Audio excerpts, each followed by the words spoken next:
Ya, jadi ini menjawab pesan kawan kita dari Malaysia, Muhammad Azhar Nurdin. Bertanya, mimpi itu kalau misalnya bagus, mimpi buruk, bagaimana cara menjauhinya dan apa sih cirinya mimpi yang merupakan petunjuk. Gini, kembali tadi saya sudah cerita panjang lebar tentang mimpi, bahwa mimpi itu macam-macam. Mimpi itu ada tujuannya masing-masing. Kadang ada mimpi yang merupakan harapan yang belum tercapai. Kita berharap terbang, pengen terbang, mimpinya terbang. Kita berharap pengen berenang di tengah laut, ketemu ikan-ikan, mimpinya ketemu ikan-ikan, berenang. Jadi harapan yang belum tercapai. Kemudian biasanya mimpi ini juga terkondisikan dengan situasi dan kondisi yang ada di alam nyatanya.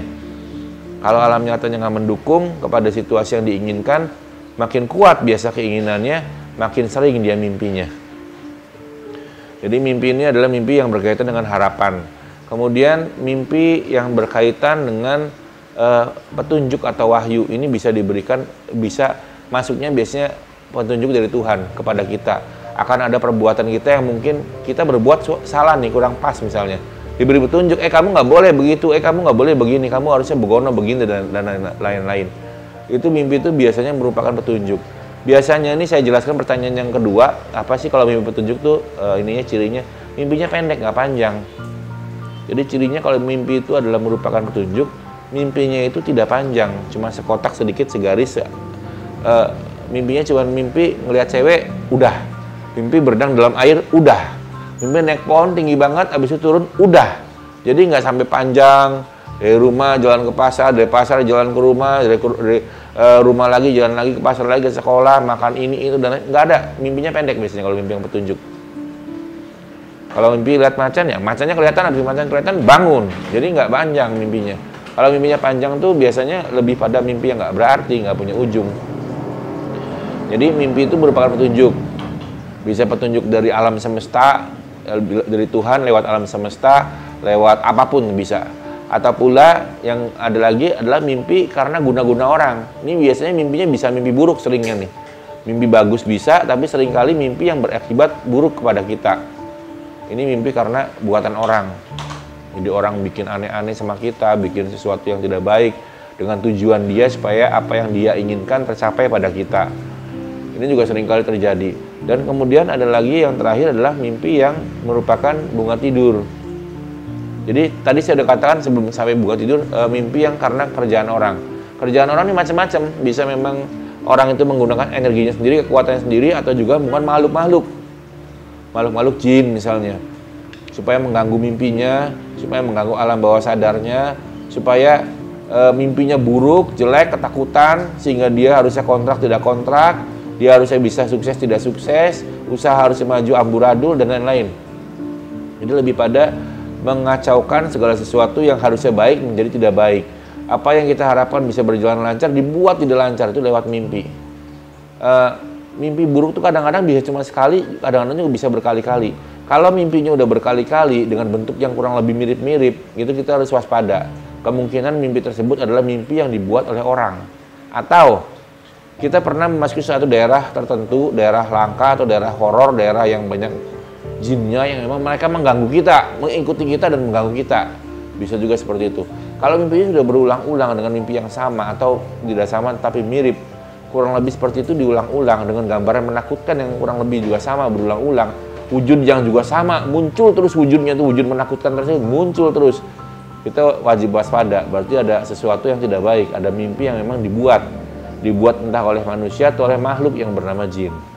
Ya, jadi kalau kita kembali ke mimpi, bagaimana caranya supaya kita terhindar dari mimpi yang tidak baik? Ada tentu bahwa tiap agama, saya tidak menyebutkan agama tertentu, tapi secara umum yang pertama dekatkan diri pada Tuhan. Tiap agama punya cara sendiri bagaimana mendekatkan diri pada Tuhan. Ada doa-doa sebelum tidur yang harus kita baca. Ada kepercayaan dalam agamanya masing-masing, dalam kaitannya sukunya masing-masing, dalam kaitannya dengan cara masing-masing. Itu biasanya diberikan oleh orang-orang tua kita sudah ada. Ya itu saja dilakukan. Berdoa dengan khusyuk, baca doa dengan seyakin-yakinnya, sekhusyuk-khusyuknya, biasanya gangguan itu akan hilang. Tetapi bila mana belum hilang, tentu Dalam hal ini dibutuhkan, nah ini dibutuhkan tangan orang ketiga, yaitu orang-orang yang lebih mengerti dunia spiritual, yang lebih tahu bila mana, tapi kembali lagi saya katakan bila mana belum bisa terlaksana atau terrealisasi dengan baik, bila mana mimpi yang kita harapkan menjadi baik belum terlaksana dengan baik, yaitu tentu butuh pihak ketiga yang lebih menguasai berkaitan dengan ilmu spiritual, dengan keagamaan.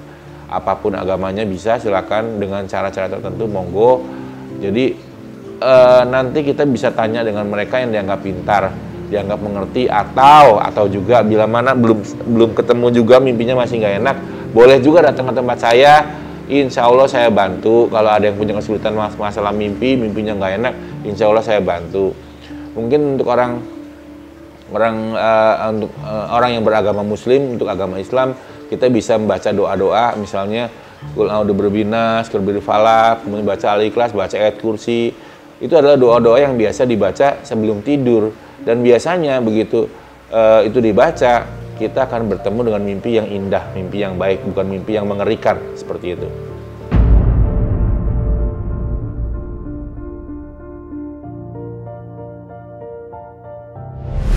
Tadi saya sudah katakan bahwa mimpi itu kalau mimpinya panjang, menitnya dong, menitnya.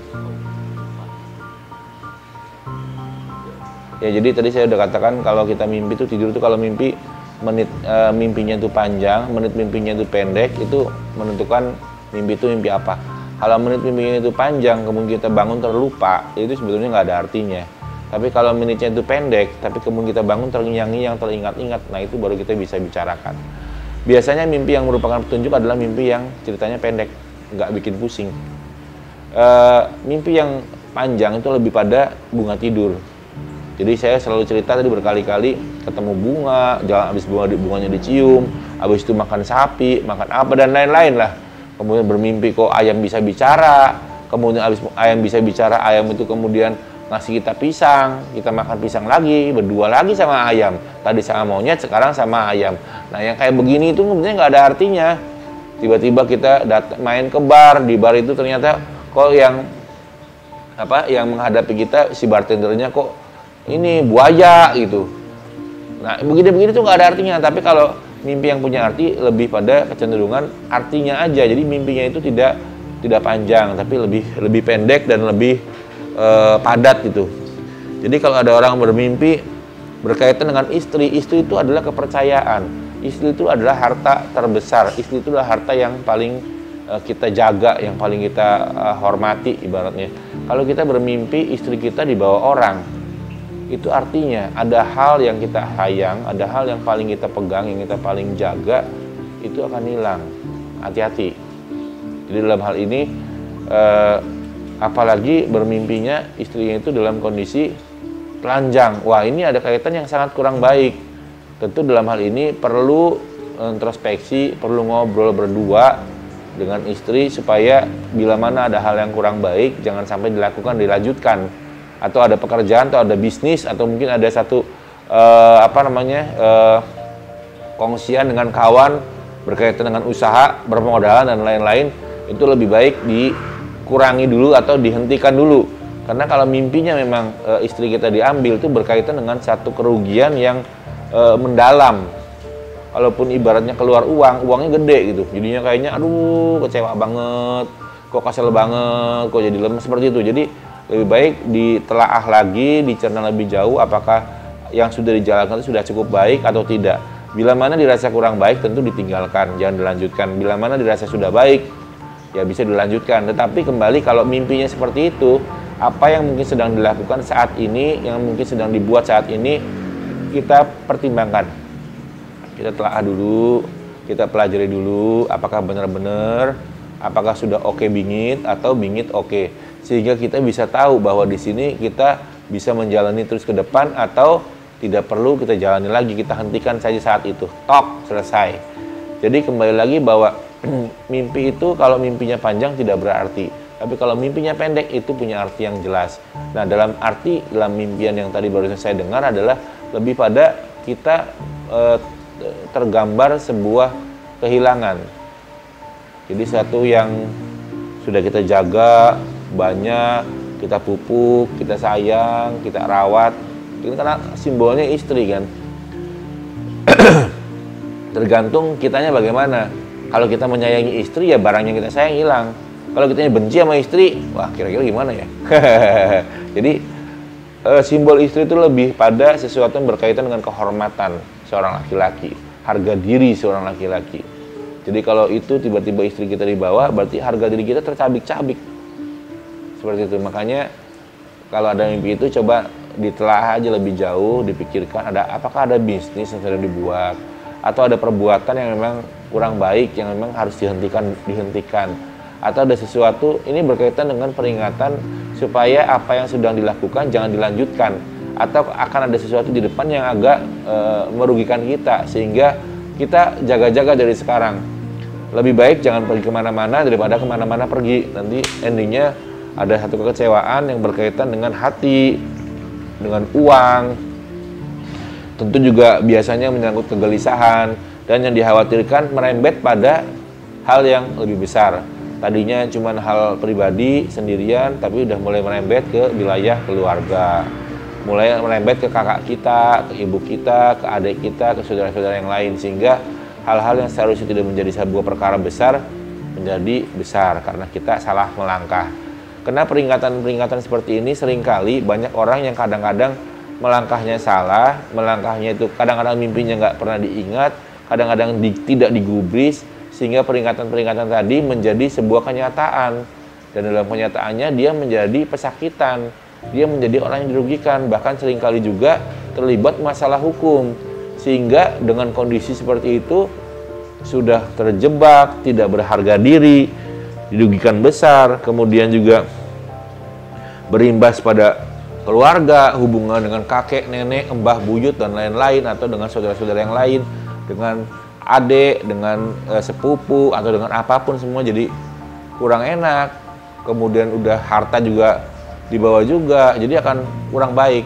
Jadi kalau kita sudah bermimpi seperti itu, lebih baik peka, lakukan yang hal bagus, jangan berbuat hal yang tidak baik, stop tindakan yang sedang berjalan, sehingga kedepannya kita menjadi lebih baik dan selamat dari hal-hal yang bersifat merugikan diri kita.